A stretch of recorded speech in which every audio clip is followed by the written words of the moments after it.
Hey, how's it going, fight fans? Welcome to mindforcombat. If you're new to the channel, my name is Rohan, and this is my platform where I do fight sports related content. If you're new to the channel, why don't you help me grow my platform? All you have to do is subscribe to the channel, like the video if you like it, and maybe hit that bell icon to get notified every time I upload a video. With that said, in this video I carry on my series looking at the biggest threats to champions on their championship reigns in their respective decisions. So of course a big shout out to my boy Bradford Lad for giving me this video suggestion. I've given you a thank you before. Just thought I'd remind you because you really helped me through this coronavirus time in getting content out. Anyways, with that said, let's get into the video. Jon Jones finds himself in an interesting position. Now, as great as Johnny Bones is and as dominant as he has been in his championship reign, dating back essentially to 2011. Now, I know Daniel Cormier won the belt in between that, but in a lot of ways, although Daniel Cormier, in my opinion, is of course a true and respected champion, and he was definitely a formidable one while he held the belt, he was a filler champion. He only held the belt because Jon Jones had left the division for whatever reason. Of course, his out of cage antics have been something of a story in their own right, but as soon as Jon Jones came back, he beat Daniel Cormier and took the belt back, and that's always been the story of his championship reign. So that's an interesting place to be when you're Jon Jones. Now, as dominant as he has been over the years, recently he has started to definitely look more human.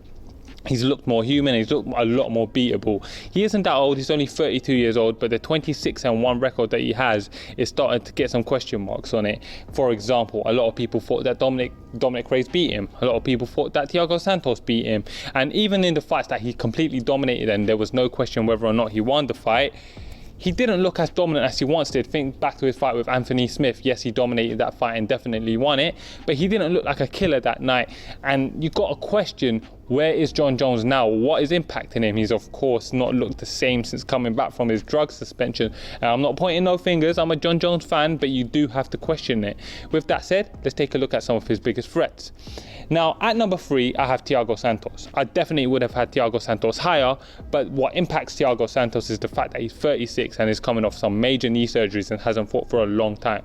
But anyways, Thiago Santos is a very, very real and dangerous threat to Jon Jones, and anyone who saw his first fight with Jon Jones will know that.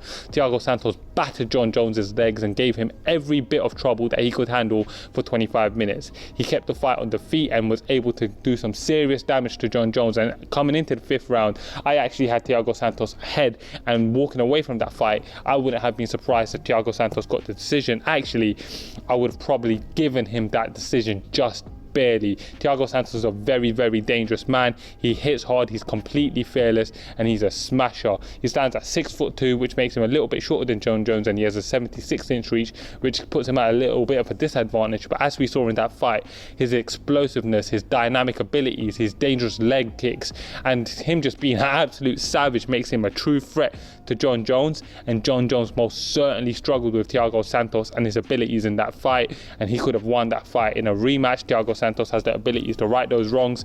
If he doesn't blow out his knees, then of course we're going to see a much more dangerous Thiago Santos the whole way through, and you have to wonder just how dangerous Thiago Santos would be if both his knees ain't torn and he isn't fighting unable to walk against the greatest fighter to ever do it. Thiago Santos has to be number 3. At number 2, I'm kind of going against my own rules. Now, yes, I have said previously that in order to qualify in these videos, you need to be actively competing in the championship weight class, but these are my videos and I can change them a little bit if I want, and this kind of makes sense, and that's Israel Adesanya. Israel Adesanya, the current middleweight world champion. Now, what makes him a threat to Jon Jones is the fact that he has said himself that in 2021 he will be coming up to fight Jon Jones because he feels like he'll be ready to fight at 205 by then. Israel Adesanya is not actually that much younger than Jon Jones, being 30 years old. It makes him only 2 years younger, but in size he's actually not that far off Jon Jones. He's also 6'4" and has 80-inch reach, which only puts him at a 4.5-inch reach disadvantage, which would be pretty big in most cases, but against Jon Jones, most people come in at a much bigger disadvantage than that. Israel Adesanya, although has a much skinnier frame than Jon Jones, but still, if he fights at light heavyweight, he would come into that fight in a very, very interesting position facing Jon Jones. I would most certainly favour him in the stand-up, being that he has a 75-5 kickboxing record to add to his 19-0 MMA record, and I believe that he has a lot of tools to propose Jon Jones with a lot of threats. Israel Adesanya, of course, has looked a lot fresher than Jon Jones, and in his fights he's been steadily improving, and we've seen better versions of Israel Adesanya. Now, of course, his fight with Yoel Romero was a bit, of a letdown. But you got to remember that your role kind of always makes everyone look bad. And unless you're Paulo Costa and you have a war with him that puts you out for almost a year, you ain't going to be putting on an exciting fight if you're beating your Romero. Israel Adesanya enjoys advantages over Jon Jones. He's a much smoother and much more technical striker. He's much swifter with his boxing. And I've obviously criticised Israel Adesanya before, but he's proved me wrong time and time again, and I'm humble enough to know when it's time to shut my mouth and appreciate talent.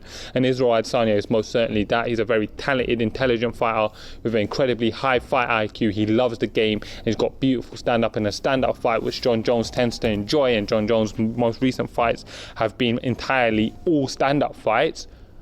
I would favour Israel Adesanya. Put it this way: if they was in a kickboxing ring, you would favour Israel Adesanya all the time. So if they're having an MMA fight where they only strike, you got a question. Jon Jones wrestling is of course a big deal, and he could definitely take Israel Adesanya down.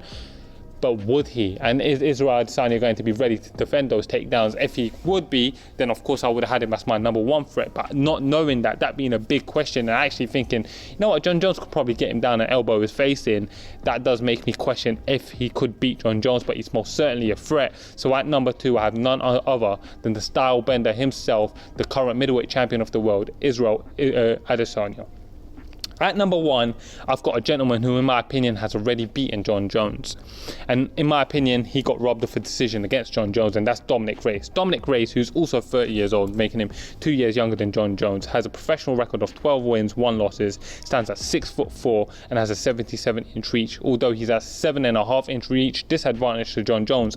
In his last fight, he showed that he's able to negate that, has great stand-up, and is actually a really big dude that Jon Jones struggled with. In a lot of ways, even may have struggled with his size. Dominick Reyes is a very dangerous fighter. He hits hard, has great stand-up, and has great takedown defense. He's also an incredible athlete, and Jon Jones most certainly found that out in their first fight. Where Dominick Reyes struggled in their first fight was in those championship rounds. His conditioning wasn't there.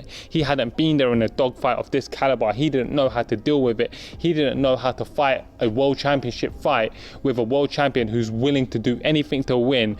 In the last 10 minutes of a fight, he had already expended all his energy. Coming into a rematch, I don't believe that would be the case. I believe that Dominick Reyes would understand how to utilize his energy, or efficiently as Conor would say, in order to be able to pace himself for 25 minutes. He would have improved his cardio. He would have learned from those mistakes. Yes, of course, Jon Jones will as well, but in a lot of ways, Jon Jones is almost a finished product when it comes to mixed martial arts, being that he's had nearly 30 professional fights.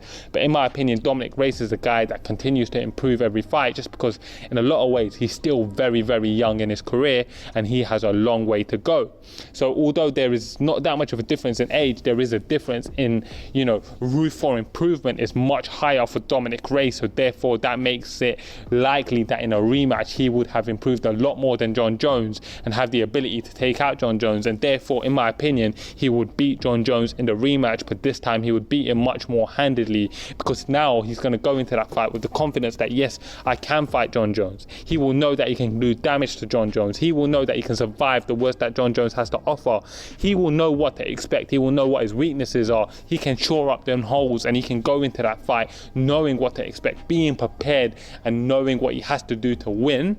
And in my opinion, he would win. If they was to fight again, I think Dominick Reyes would beat Jon Jones. I will say that honestly and flat out. I would pick Dominick Reyes to beat Jon Jones in a rematch, and therefore Dominick Reyes is my number 1 threat to Jon Bones Jones's title reign. Anyways, guys, I hope you guys enjoyed the video. Why don't you guys comment below and let me know who you think are your biggest threats to Jon Jones and his championship reign. Let me know what you think about my list. And sorry if I broke my own rules in this video here, but I think I can get a little bit of lenience, being that it's my series and all. But yeah, anyways, thank you for watching, guys. I hope you guys enjoyed it. If you're new to the channel, like I said, please like the video, subscribe to the channel, share out the video to your friends and family so maybe they can jump on my platform, help me subscribe to the channel, help me grow my platform. Thank you for watching, guys. As always, I'm Rohan, and this is Mind for Combat.